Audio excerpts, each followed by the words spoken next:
What do you need to keep Britain's great maritime heritage alive and afloat? Well, first, you need your ship. Doesn't matter if she's not a famous or glamorous vessel in her own right. Heritage is all. But she does need something special. How about the enduring magic of steam?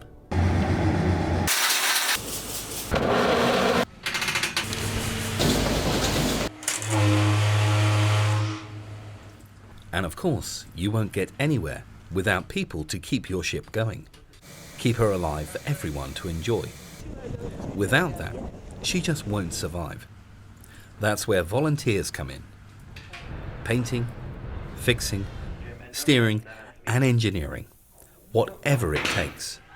All proud to say, we are Shieldhall. Hello, my name is Anne McNabb and I work in the Shieldhall shop. I'm Gareth Peaston and I'm one of the volunteer masters on the Shieldhall. My name is Eddie Gordon and I'm a member of the deck crew on Shieldhall. I'm Norman Tulip and I'm the superintendent engineer. My name is Terry Brooke. I am one of two bosuns on board the Shieldhall. My name's Claire Holmes. I'm one of the ship's captains aboard the Shieldhall. They say beauty is in the eye of the beholder, and to her crew and those who sail in her, Shieldhall is a lovely ship. Elegant in design, with sweeping curves along her hull, reminiscent of the classic steamers of the 1930s. We obviously don't have a lot of the new gadgets that some of the more modern ships have, which is what appeals to us as navigators and ship handlers, because we actually get to do a bit more hands-on than you might do on board modern ships. But for all her elegance, Shieldhall was commissioned for a very fundamental purpose.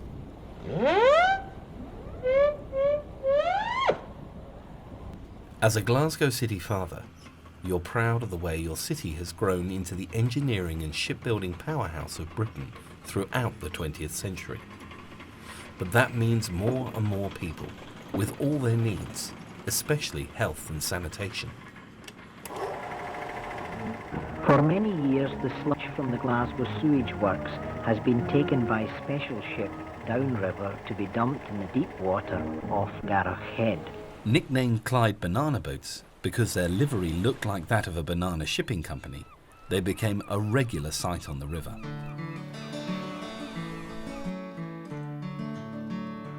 I'm the captain of a civic ship that sails upon the Clyde. Rowing with my cargo, I'm content. A treasure trove aboard, we're taking out to sea. 1,800 tons of excrement. In the middle of the century, here is Shieldhall taking treated sewage sludge that had been processed by one of the 3 wastewater treatment centres in Glasgow, taking it out to sea, down the channel and out to a point where the strong tides and the deep waters would make it, in their view at that time, perfectly acceptable to dump the sludge down into the sea.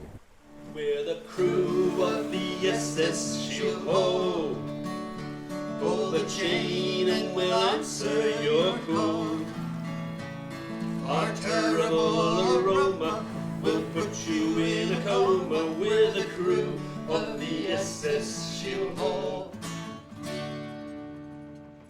The design and construction of Shieldhall is a story all of its own. She is one of the last steamships to be built, and today one of the largest still afloat and operating. Her classic layout, wheelhouse, high bow, cruiser stern, combines with a mixture of old and new to create a long, elegant hull form with both riveted and welded fabrication. By the time the mid-50s came in, when this ship was built, the ship owner was still somewhat conservative and wanted the best of both worlds, i.e. riveted and welded. And this is shown to a classic example on Shieldhall.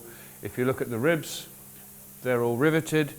Above the waterline, typically, we have the welded joints.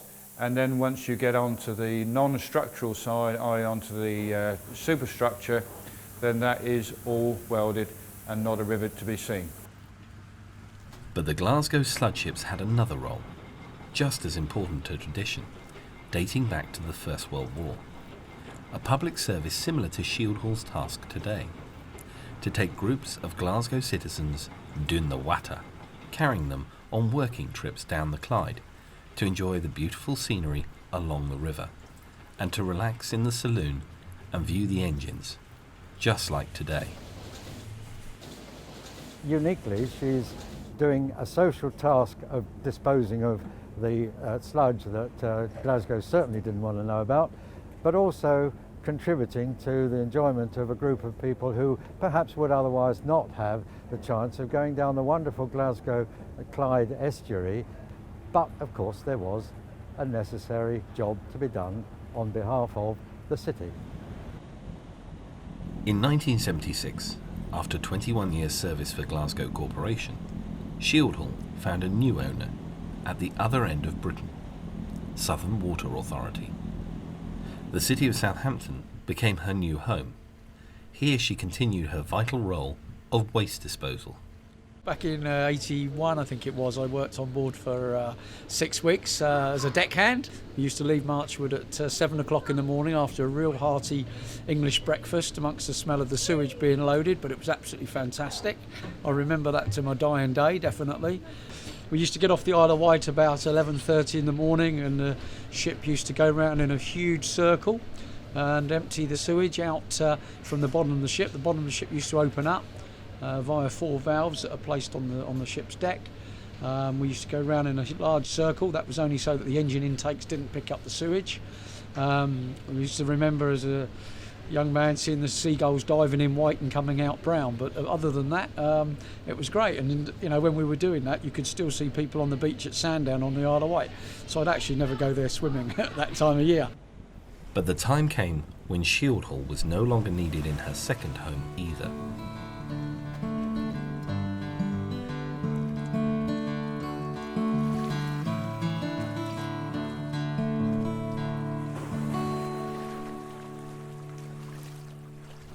With the cost of fuel going up and up, her Southampton service came to an end in 1985. The ship's fate trembled in the balance. She lay dark and silent, but already volunteers had come forward to look out for her. You did either all day or all night aboard the ship as literally a watchman, and we did that for about 2 years. It was cold and it was quite miserable. And then at the end of the 2 years, we formed a company, or a trust if you wish, to look after the Shieldhall and preserve it for what it was. That was a ship that was, style of engine was reaching the end of its career. And we thought it should be preserved and not made into Honda cars or razor blades. Through a share issue for enthusiasts, a new company called Solent Steam Packet was able to buy Shieldhall for £20,000 and preserve her in a seagoing condition.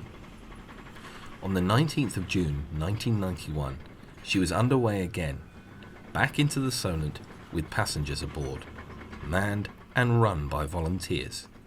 I'm one of the founder members actually. I joined in the late 1980s, just before we bought the ship. My brother was already a member, and I came down to see him one day, and he showed me round and persuaded me to join.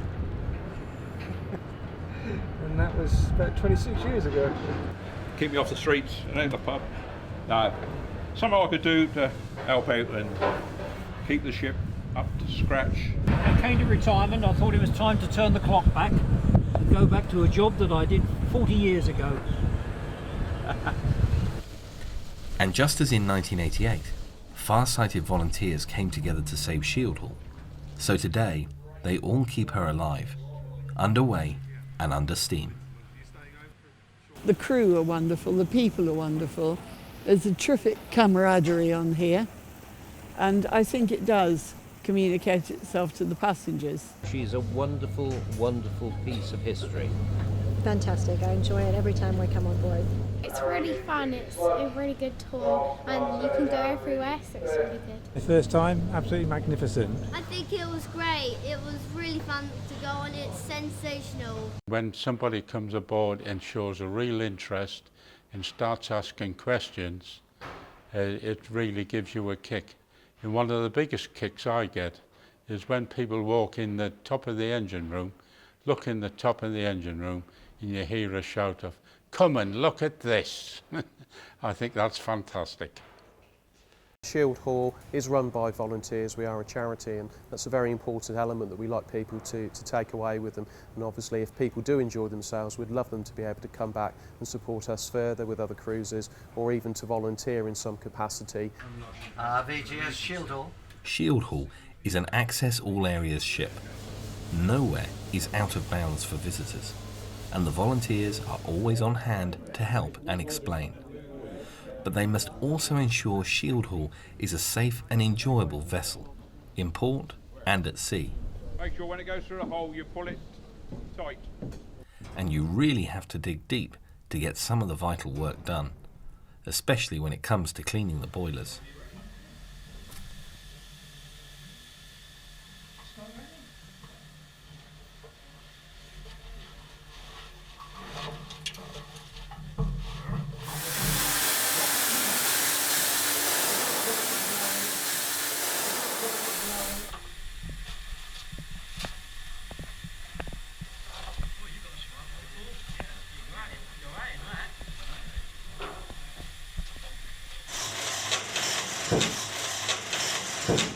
You look inside there, there's a bit of soot at the bottom, so we'll get in there first, get the vacuum cleaner on it, get the soot out, get the loose out.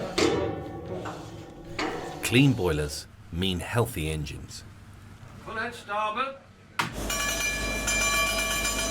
And these mighty beasts really are the jewels in Shieldhall's crown. 2 triple expansion engines, using and reusing steam pressure 3 times to push the pistons up and down. Such engines were already rare when the ship was built, and they're even rarer now, though in their day they powered all the great ships, even including Titanic. For the volunteers who work them, keeping Shieldhall's engines alive and well is a labour of love as much as a skill. You have to coax them along. It's all about the steam. If she was a motor ship, then I'm afraid I'd have no interest whatsoever. All things steam and mechanical. You get the steam plant going and it talks to you. It's like having a companion. When you go out to sea on the ship, you will see everything there, and whilst I wouldn't say it's breathing, certainly the whole ship comes alive. Running maintenance is backed up by refit, with Shieldhall in dry dock every 2 years. Expensive, but essential. Steamship Shieldhall.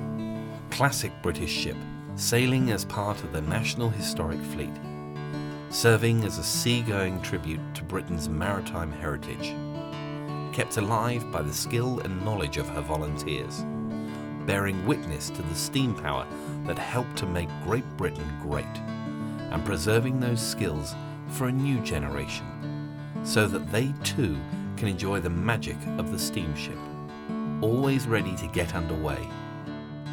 Her volunteers always glad to say, "We are Shieldhall."